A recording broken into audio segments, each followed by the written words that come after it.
Hello, fellow targeted individuals. I encourage you guys to check out this book called The Masculine Journey.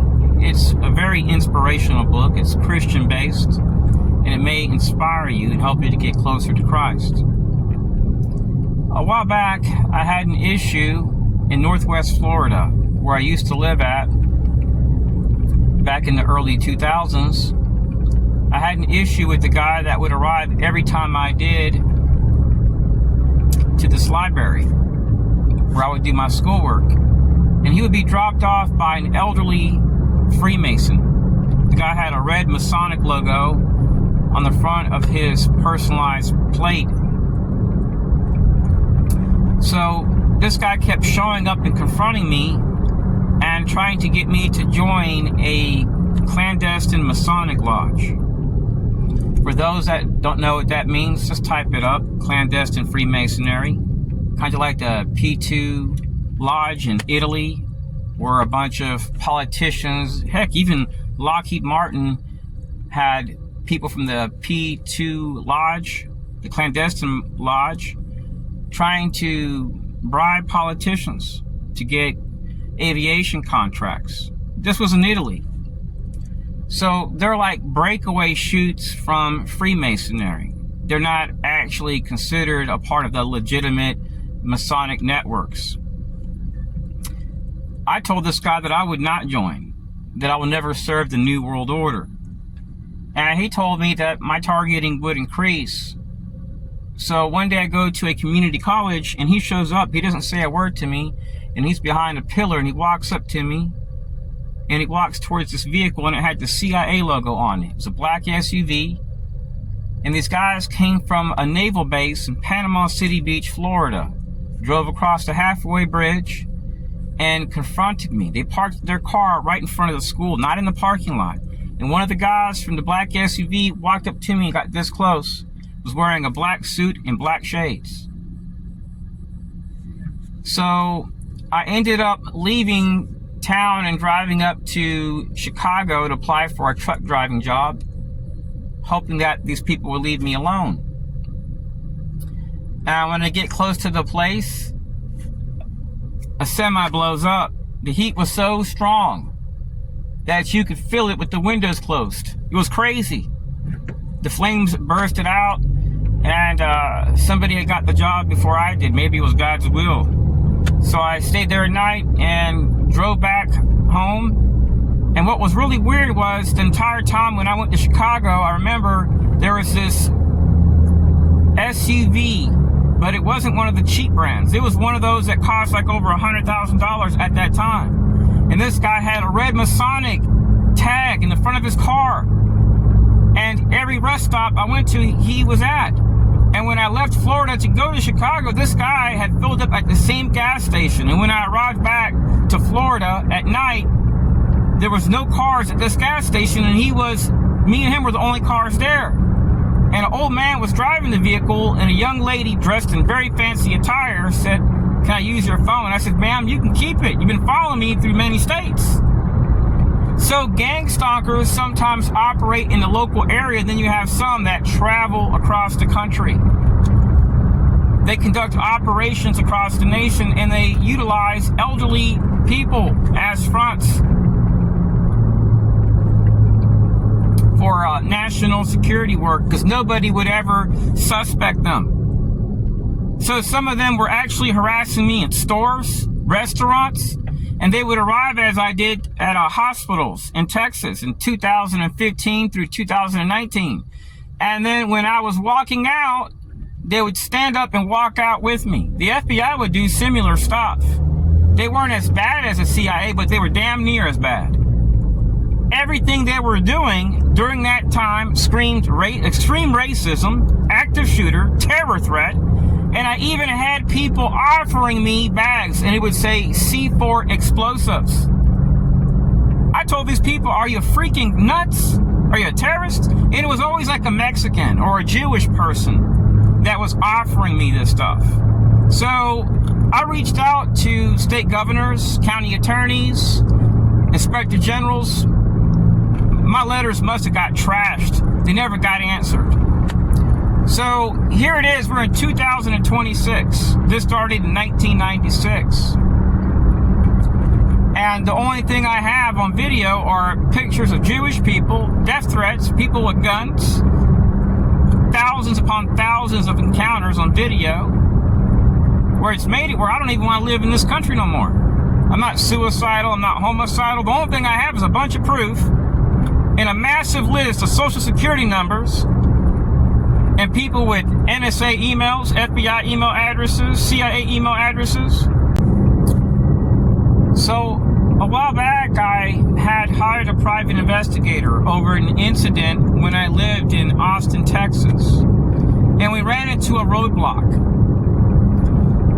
The person that I had connections with was tied to a police officer. And somebody had put something on the video for that day, for that time. So it could not be accessed.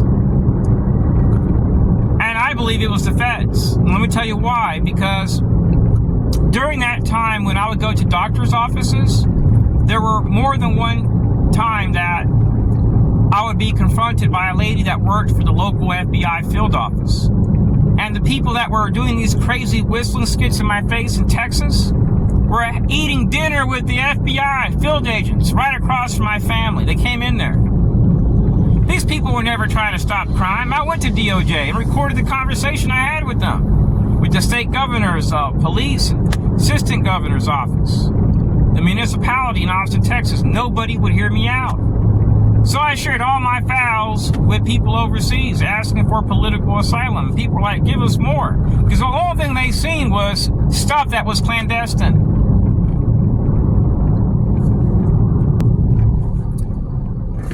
In every state, I've been harassed to schools by people that are always ex-military. And the teachers would confront me, asking me, why are these people doing this? And I'm like, I don't know. I haven't said a word to them. I'm just doing my schoolwork.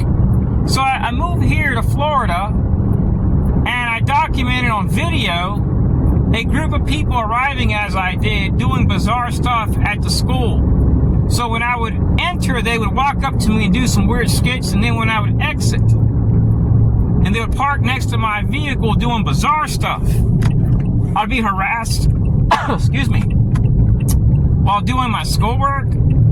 I'd be harassed on the way home, when I'm getting gas, when I'm eating with my family, when I'm walking with my family. I don't hurt people, fellow TIs, but I'm tired. My grandmother's dying. I've been humble because I know this is a governmental activity. I don't use drugs. You can ask my neighbors. I've only had one guest over in 7 years, an assistant pastor of a church. I don't hang out with scumbags. I don't commit crimes. I'm not hiding behind VPNs or non-disclosure agreements. I've never worked for the government.